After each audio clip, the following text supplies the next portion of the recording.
Once upon a time, as the story goes, there was this old man and a very wise man.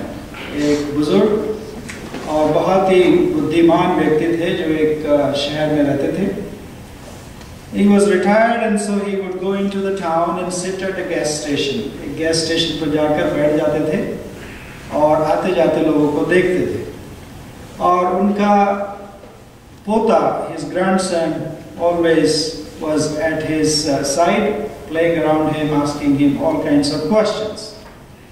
One day as he was sitting at this gas station, एक बार gas station पर बैठकर जैसे ही वो लोगों को देख रहे थे तो एक गाड़ी रुकी, उसमें से एक जवान उतरा और इधर उधर खूब देखा और गैस भरी और उसके बाद इस बुजुर्ग के साथ में बातचीत करने लगे. बुजुर्ग से पूछा, So, what kind of town is this that I am in? ये किस प्रकार का शहर है जिसमें मैं आज हूँ? तो उस बुजुर्ग ने पूछा कि What kind of a town actually you are from? आपका जहाँ से आए हो वो गांव किस प्रकार का, वो बताइए मुझे. उसने कहा, Well, in the town where I am from, everyone is critical of each other. बहुत एक दूसरे की बुराई करने वाले हैं, एक दूसरे की गॉसिप करने वाले हैं, एक दूसरे को नीचे गिराने वाले हैं और एक दूसरे के साथ में हमेशा नेगेटिव बिहेवियर करने वाले हैं. और मैं उस टाउन को छोड़कर बड़ा खुश हूँ और मैं चाहता हूँ कि एक नए टाउन में जाऊँ. तो बुजुर्ग ने कहा, बेटा ये टाउन भी बिल्कुल वैसा ही है. तो इस तरह से वो चला गया और भी दूसरे बहुत से पैसेंजर आए और चलते चले गए. अब एक और गाड़ी आकर रुकी, उसमें बड़ा परिवार था और मेम साहब उतरी और अपने बच्चों को लेकर के रेस्ट रूम में घुस गई और साहब ने गैस भरी और बुजुर्ग के पास आए और उनके साथ अपना बातचीत करना शुरू किया. And he also asked him, So, is this a lovely town that you are from and we are passing through? We want to know. हम जानना चाहते हैं कि ये शहर जो है ये अच्छा है. और बुजुर्ग ने फिर उससे वही सवाल पूछा, Well, you tell me what kind of a town are you coming from? आप कौन से गांव से आए हो, जिस शहर से, वो कैसा है उसके बारे में बताओ.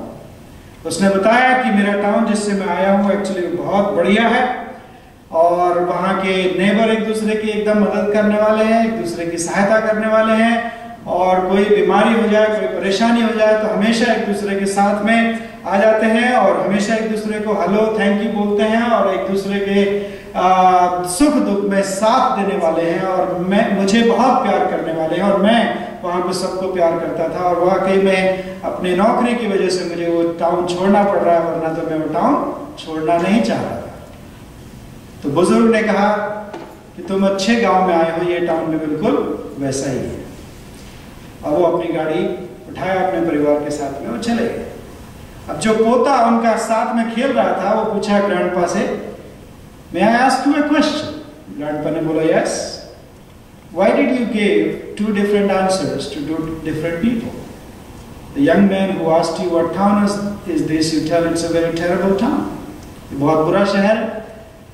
और दूसरे परिवार ने आकर आपसे पूछा कि ये कैसा टाउन है, तो आपने बताया कि ये तो बहुत बढ़िया टाउन है, वंडरफुल टाउन. तो उस ग्रैंडपा ने कहा, Because son, no matter where you move, you take your attitude with you, and that's what makes it terrible or wonderful.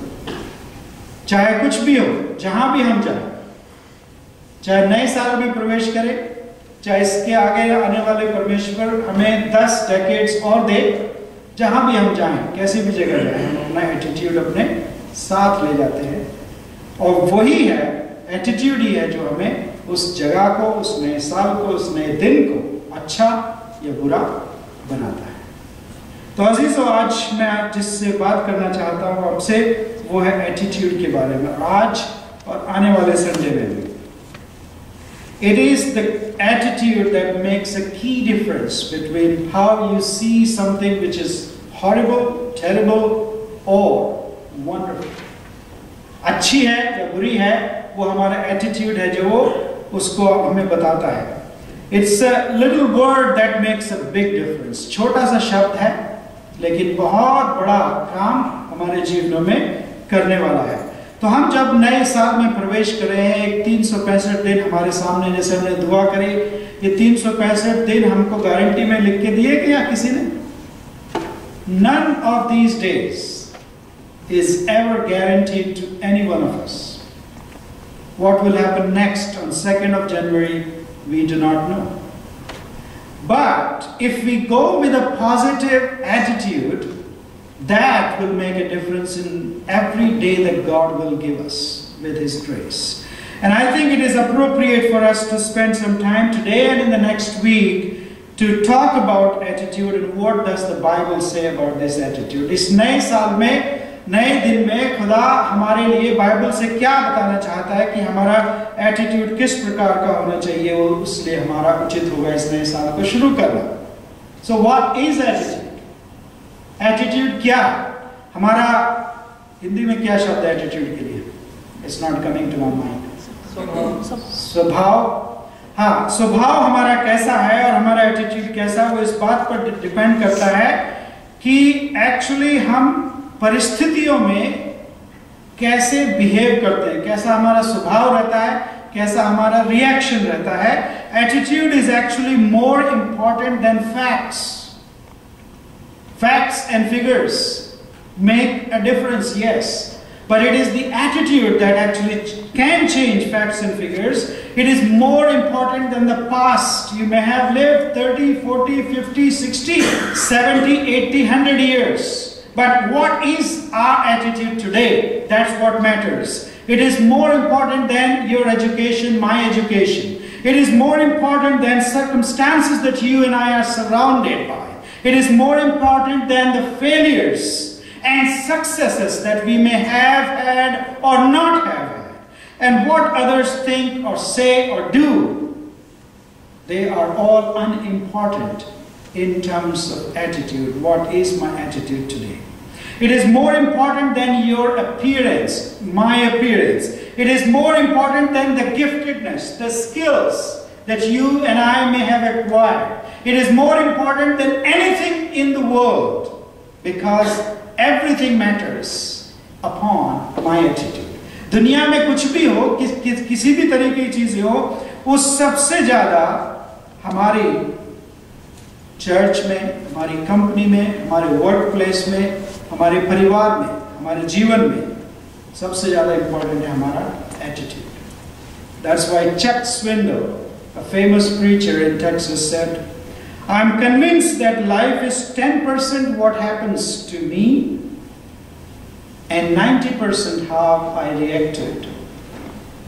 Chuck Swindoll ने बोला है कि दुनिया में, जीवन में, मेरी जिंदगी में मुझे पूरा विश्वास है कि केवल 10% जो मुझे होता है या लोग मुझे करते हैं, लेकिन 90% वो है how I react to it. How is my attitude? मेरा स्वभाव कैसा है उसके प्रति. And that's a very good way to define attitude. How I react to what happens to me or what doesn't happen to me. मेरे लिए लोग क्या कहते हैं, मुझसे लोग क्या करते हैं, मुझसे लोग कैसी अपेक्षा करते हैं, उसके प्रति मेरा स्वभाव कैसा है. How do I react to it? So let me ask you, how would you describe your attitude today? Pause for a moment. In this new year that is ahead of us, how are you entering into this new year? Is it a good attitude? Is it a positive attitude? Is it bad? Is it negative? Or is it somewhere in the middle? क्या वो बीच में कहीं पर है? मैं नहीं जानता, लेकिन खुदा जानता है. And how can you tell that it's a good attitude, positive attitude that you are entering into the new year? खुदावन के दिए हुए इस नए साल में जब आप प्रवेश कर रहे हैं, तो वो कैसा है? क्या वो अच्छा है या बुरा है? हम उसके ऊपर नजर डालेंगे.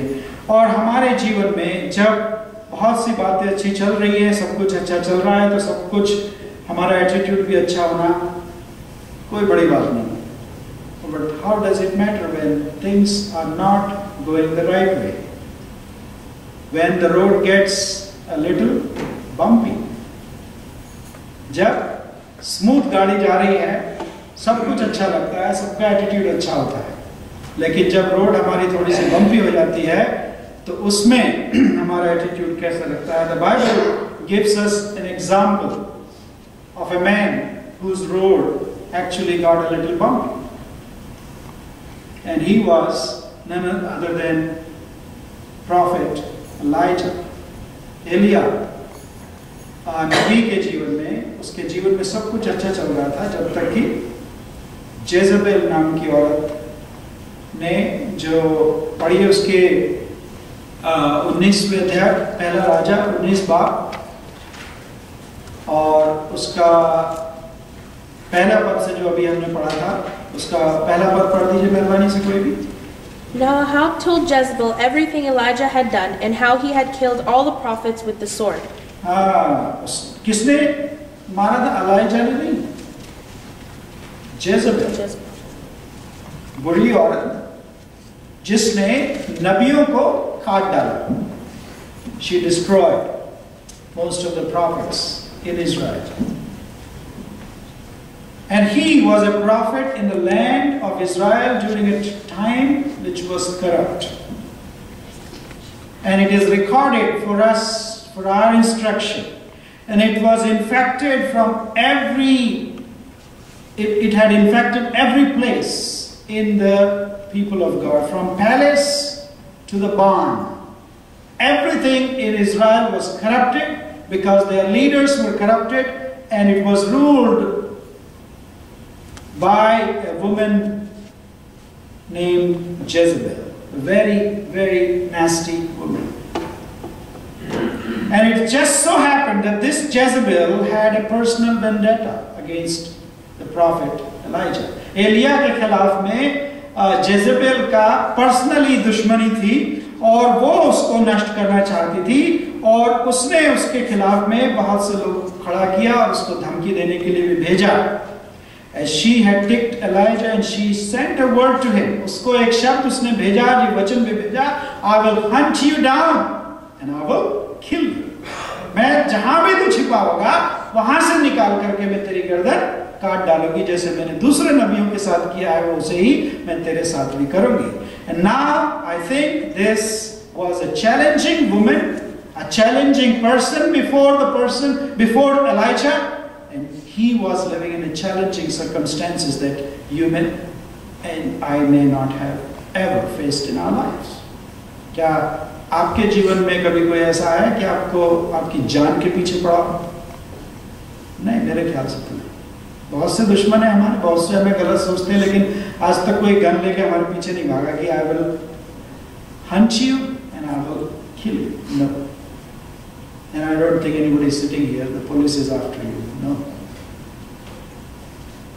If you were talking about the challenges in your life, I don't think you had challenging circumstances or challenging people like Elijah had. हो सकता है हमारे जीवन में चुनौतियां हो, बहुत से लोग हों जो हमारे लिए चुनौती हो, लेकिन एलिया के मानंद मेरे ख्याल से किसी के पास वो circumstances और वो लोग नहीं हैं. And how did Elijah respond to these challenging circumstances and these challenging people? खुदा के बंदे एलिया ने अपने जीवन में जो अभी तक सेवा कर रहा था, अभी तक बहुत बड़े बड़े काम खुदा के द्वारा से किए, बहुत से मौजे किए, उसने क्या किया? He fled for his life. He went to Beersheba,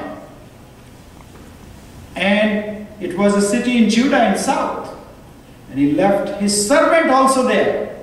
अपने नौकर को भी छोड़ दिया और एक स्ट्रीम के पास में जाकर के, क्रीक के पास में जाकर के बैठ गया और वहां पर गीत गाने लगा, नहीं, रोने लगा. And look at his attitude. He says in 1 Kings chapter 19 verse 3 and 4. कोई भी पढ़ दीजिए मेहरबानी से, तीसरा और चौथा पद. Elijah was afraid and ran for his life. When he came to Beersheba in Judah, he left his servant there, while he himself went to a day's journey into the desert. He came to a broom tree, sat down under it, and prayed that he might die. I have had enough, Lord, he said. I have had enough of it. Lord, take my life. What was his attitude? A positive one? No. The worst that you can have. I'm done with it. It's over for me. I don't want to live anymore. supplicate, Lord, please kill me. That's a very dangerous attitude to have. And I believe none of us have that kind of attitude. हमारा स्वभाव उतना नहीं गिर गया है, उतना हम नीचे नहीं चले गए जिस स्थिति में एलीजा पहुंच गया था। लेकिन फिर भी मेरे प्रियो, हमारे एटीट्यूड को नापने के लिए कुछ इंडिकेटर्स हैं जिसको हमें पता लग सकता है कि आज हमारा एटीट्यूड कैसा है, किस हालत में। कार जब हम ड्राइव करते हैं तो सामने क्या लगा था? डैशबोर्ड। और आजकल की सारी कारों में हर प्रकार के अलग अलग इंडिकेटर्स हैं। आपका अगर बेल्ट नहीं लगा है तो क्या इंडिकेटर आ जाता है, अगर आपका कूलेंट डाउन है तो उसका भी इंडिकेटर है। और भी कोई भी चीजें अगर कार में खराबी है या अटेंशन चाहती है आपकी कार तो उसके लिए इंडिकेटर्स है। And therefore there are 5 indicators I want to share with you this morning that may help you measure your attitude if it is going down south or it is in the positive। चाहे वो अच्छी तरीके से या खराब होता जा रहा है या कुछ और होता जा रहा है या आपकी अटेंशन चाहिए उसके लिए खुदा के इस नए साल में, तो वो इंडिकेटर्स हैं। Number 1, one warning sign that my attitude is in trouble. How do I measure it? Is that little outspurts of temper increase in my life? मेरे जीवन में बड़ी बड़ी गुस्सा नहीं, बड़ी बड़ी बातें नहीं, लेकिन छोटी छोटी बातों पर गुस्सा और छोटी छोटी बातों पर बड़ा गुस्सा। आप लोग बहुत अच्छे, आपके साथ नहीं, मैं अपनी बात कर रहा हूँ। I'm not talking about explosions, वो तो कभी कभी साल में होता है, एक बार वो सिर्फ वाइफ जानती है या बच्चे जानते हैं। लेकिन छोटी छोटी बातों पर जहाँ डांटने से काम चल जाता है, वहाँ बच्चों के ऊपर पूरा गुस्सा उतार देना है, या बीवी के ऊपर गुस्सा उतार देना, या बाहर से गलती से आए और बाहर कुछ अच्छा दिन नहीं रहा तो आके कुत्ते को लात मार देना। नहीं, मेरे पास कुत्ता है नहीं, मैं नहीं करता, साथ में मत करना। आप लोग बहुत अच्छे हैं, ये मेरे साथ होता है कभी। और I slam the door, car door, home door, anything, little outbursts of anger show that my attitude needs tuning. Number 2, indicator. Another trouble indicator for me is that interruptions produce irritations. मैं concentration करके अकेले रहकर काम ज़्यादा कर सकता हूँ। बहुत से लोग हैं जो कंपनी में काम कर सकते हैं, फिर उनके साथ में 2-4 होने चाहिए, बातचीत होनी चाहिए, मजाक होना चाहिए, ये होना चाहिए, लेकिन सबका अलग अलग स्वभाव रहता है। And little interruptions produce a lot of irritations in me. For any interruption, and if it does that, my attitude needs tuning. And जब छोटी छोटी बातों पे मेरे अंदर से एकदम से जैसे गांठ बांध दी हो किसी ने, ऐसा होता है, निकल नहीं पाता, वो अंदर ही रहता है। लेकिन अगर ऐसा हो रहा है मेरे साथ में तो इंजन को ट्यूनिंग के लिए ले जाने की जरूरत है। Number 3 indicator is that my emotions become very, very sensitive. I read things into what people say and what they don't say. I just don't read the book, I read between the lines. And I see and read things by people's behavior. जो लोग कह रहे हैं, सोच रहे हैं या किससे बात कर रहे हैं, कैसे बात कर रहे हैं, उसमें मैं सोचता हूँ। किताब पढ़ता हूँ तो जो लाइन लिखा है वो तो ठीक है, लेकिन लाइन के बीच में क्या लिखा है वो मैं ज्यादा जानना चाहता हूँ, वो मेरे लिए ज्यादा इंपॉर्टेंट है। And I take comments about me, about my church, about my family, about myself, and I throw myself a pity party. I'm good for nothing. Everybody's against me. And when that happens, people, I am in trouble. I know I'm talking about myself. आपके साथ नहीं होता, आप लोग बहुत अच्छे। None of you ever do that, do you? No. Number 4 indicator. The 4th indicator that my attitude is in danger is that defeatist thinking begins to dominate my life and my thinking. एक ऐसा स्वभाव जिसमें मुझे लगता है कि कुछ अच्छा हो ही नहीं सकता, कितना भी अच्छा करो, कितना भी कुछ करो, उसका कुछ भला हो ही नहीं सकता, और मैं हार गया, मैं डिसअपॉइंट हो गया, इसको मैं कितना भी करूं वो उसके आगे कुछ नहीं होगा. No matter what I do, it won't make a difference, it won't help. I won't make any difference in my marriage. I won't improve my relationship with my kids. I won't make any difference. And the problem, the issues are too big to handle. So why even go into that?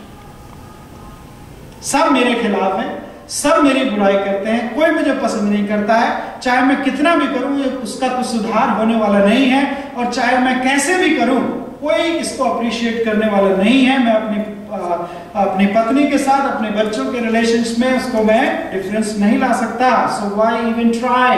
सारे cards मेरे खिलाफ है. So why even try? Give it up. Say like Eliza, I've had it. I'm done. Take my life. I don't want to live this life any longer.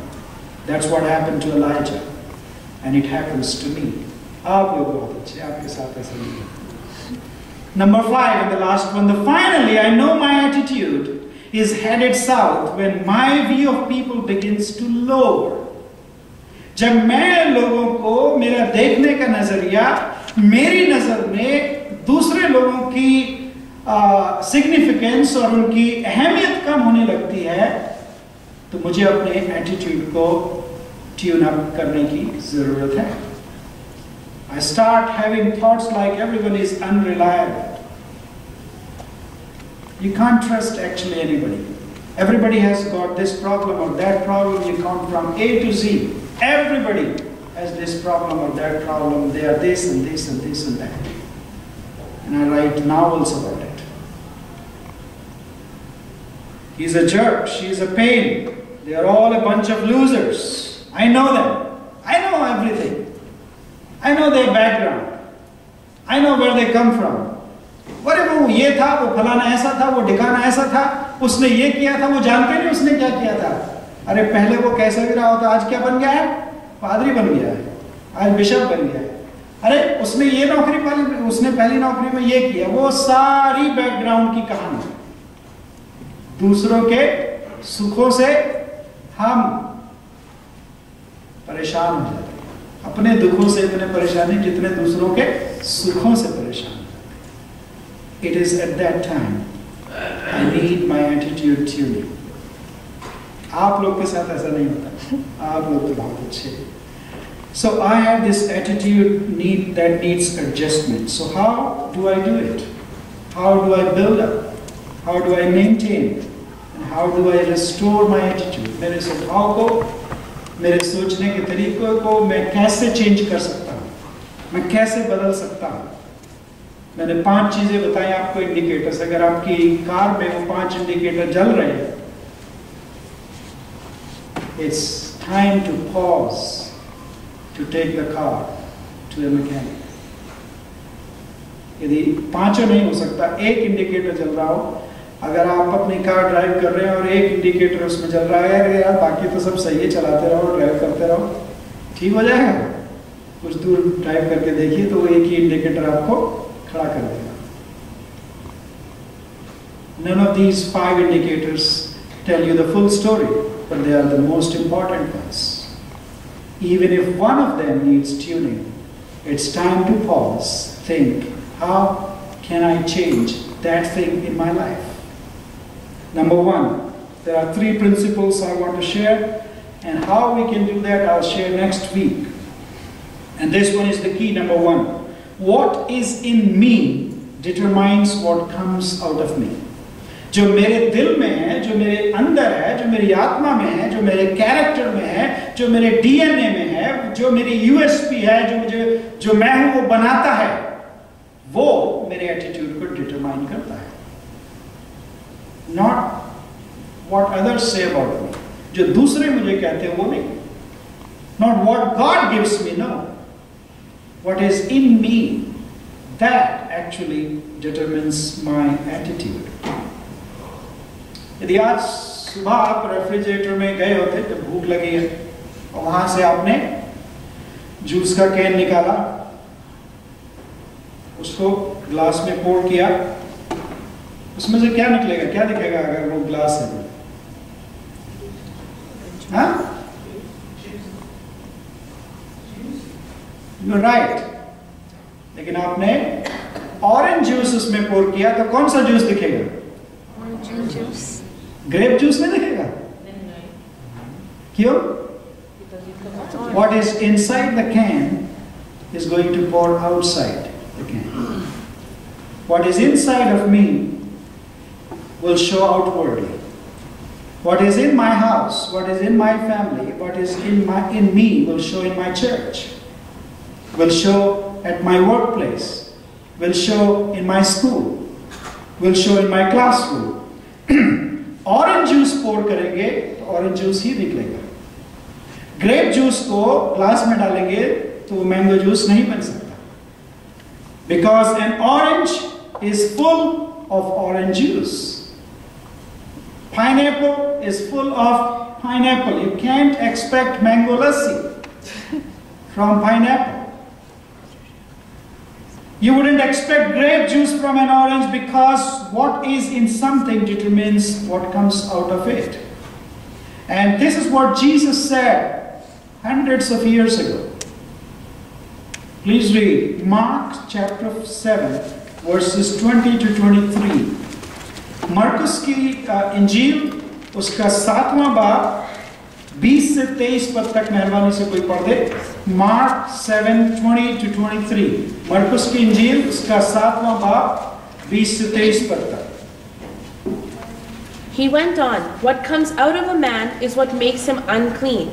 For from within, out of men's hearts. बहुत बढ़िया बातें लिखी है, धीरे-धीरे सुनेंगे। For from within, out of men's hearts, come evil thoughts, sexual immorality, theft, murder, adultery, greed, malice, deceit, lewdness, envy, slander, arrogance, and folly.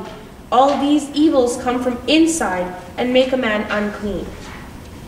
This is what is Jesus saying. हमारा स्वभाव, हम जो कार्य कर रहे हैं, वो और किसी से नहीं आता, लेकिन हमारे negative behavior से comes out of what is already in our hearts, in our souls, in our lives. It works the same with attitude. Whatever is inside of us shows outside. जो भी हमारे अंदर है, वो बाहर प्रकट होता है. Number 2, principle number 2, in order to change our attitude, we need to recognize that for the most part, I choose what goes inside of me. पहली बात, जो मेरे बाहर दिखाई देता स्वभाव में, वो उस वजह से है जो मेरे अंदर है, और दूसरी बात, जो मेरे अंदर है, वो मैं डिसाइड करता हूं कि क्या अंदर जाता है. Somebody cannot force feed you. And if they do, that means you are sick. जिसको जबरदस्ती खिलाना पड़ता है, दूसरे की सहायता से खिलाना पड़ता है, उसको कहां ले जाते हैं? घर पे नहीं रखते, अस्पताल में ले जाते हैं उसको. यदि हमें कोई जबरदस्ती खिला रहा है, हमारे अंदर कोई जबरदस्ती डाल रहा है कोई चीजों को, इसका मतलब हम बीमार हैं, हमें दवाई की, इलाज की जरूरत है. We decide, we choose what goes inside of me. I'm sure you have heard one about the two guys who sat down at lunch each day. दो व्यक्ति थे, काम करते थे, लेबर, और रोज बैठ के एक साथ लंच किया करते थे. And the first guy opened his lunch box, took out his sandwich and said, I can't believe it. Again, ham sandwich. Rose ham sandwich खा खा के मैं परेशान हो गया हूँ, I can't believe it. तो दूसरे बंदे ने बोला, अरे तू अपनी वाइफ से क्यों नहीं बोलता है कि वो दूसरी प्रकार के सैंडविच बनाए? He said, it won't help. Why? Because I make my own lunch. क्योंकि मैं अपना लंच खुद ही बनाता हूँ, उसको बोलने से कोई फायदा नहीं होगा. Most of the time we make our own lunch. We decide what goes in. We choose, we determine what goes in and what goes not. And it takes a lot of work to keep it dragging from you down when you decide what is going inside of you. Where do you spend most of your daytime? Most of your free time? What do you choose that goes inside your brain, inside your heart, through your eyes? हमारी आंखों से, हमारे कानों से क्या अंदर जाता है वो हम डिसाइड करते हैं. There are actually filters, inbuilt filters God has made in our eyes, in our ears.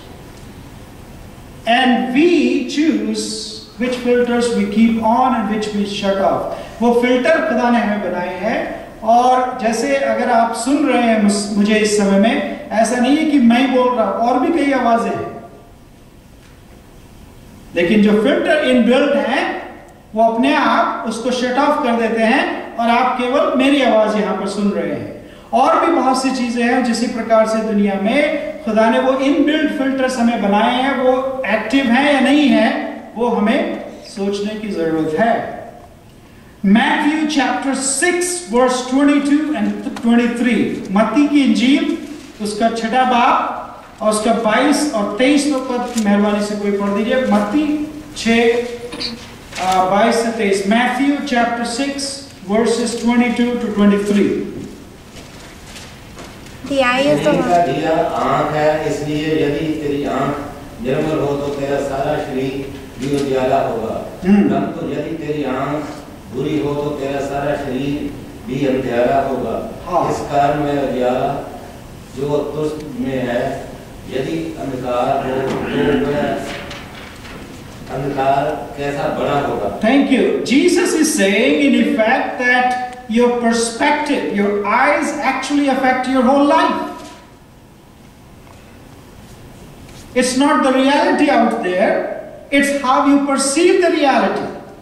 जो वास्तविकता है संसार में वो नहीं इंपॉर्टेंट है, बल्कि वास्तविकता यह है कि हम उसको देखते कैसे हैं, हमारा चश्मा कैसा है. यदि मैं इस समय लाल चश्मा पहन लूं तो आप मुझे सब लाल दिखाई दोगे.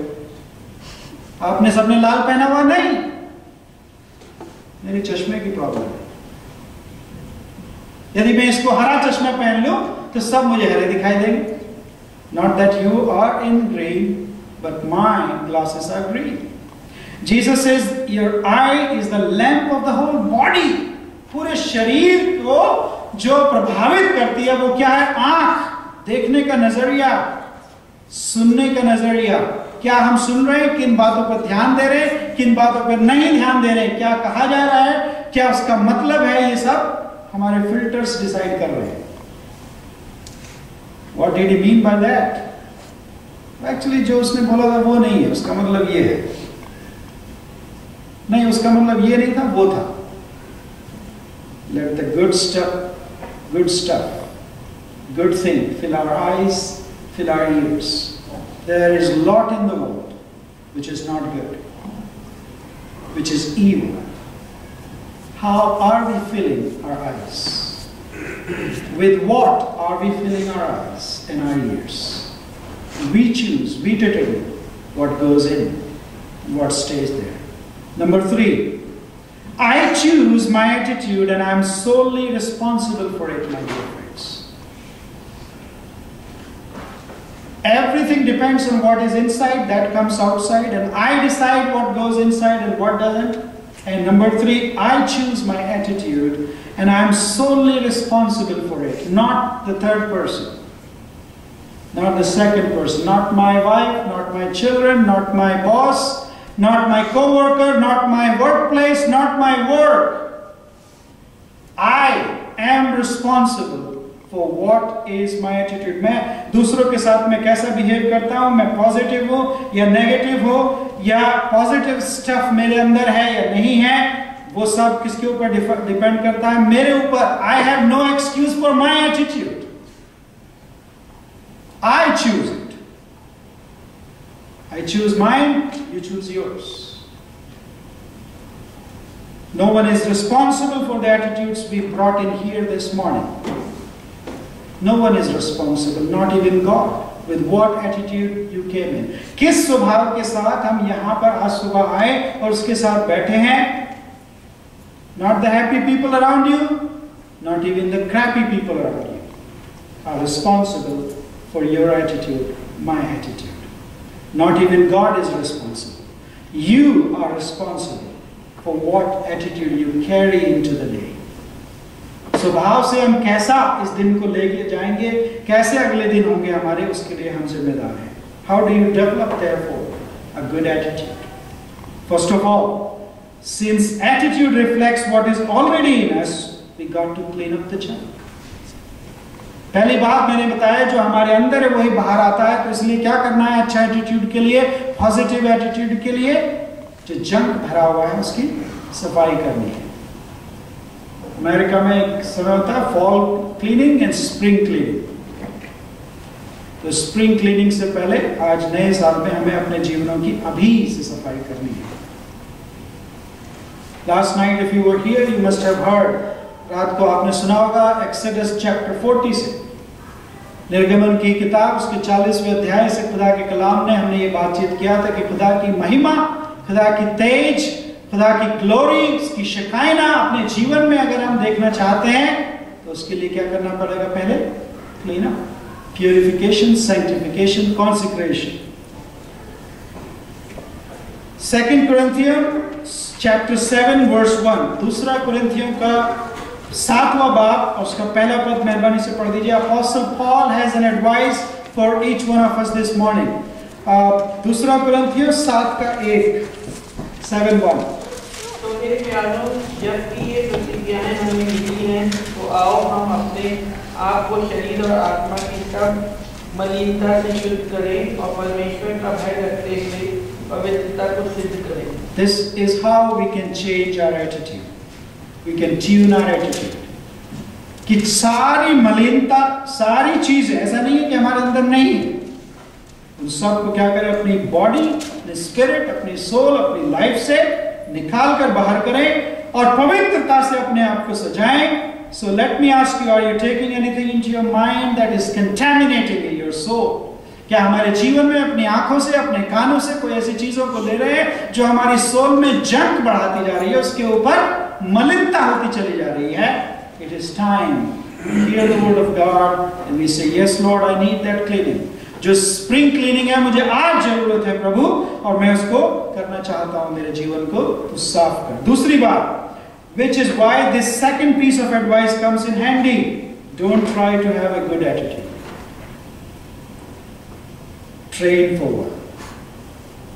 यदि आप स्प्रिंग मैराथन जीतना चाहते हैं तो आप 2 दिन पहले नहीं करेंगे कि चलो मैं आप दौड़ना शुरू कर देता हूं और ये मैराथन में जीत लूंगा. नहीं, उसके लिए स्प्रिंग मैराथन में अगर भाग लेना चाहते हैं तो उसके लिए कब तैयारी करनी शुरू होगी? जनवरी से. Don't try to have an attitude, good attitude, positive attitude one day. Train for work. उसके लिए तैयारी करनी पड़ेगी, उसके लिए अपने आप को ट्रेन करना पड़ेगा.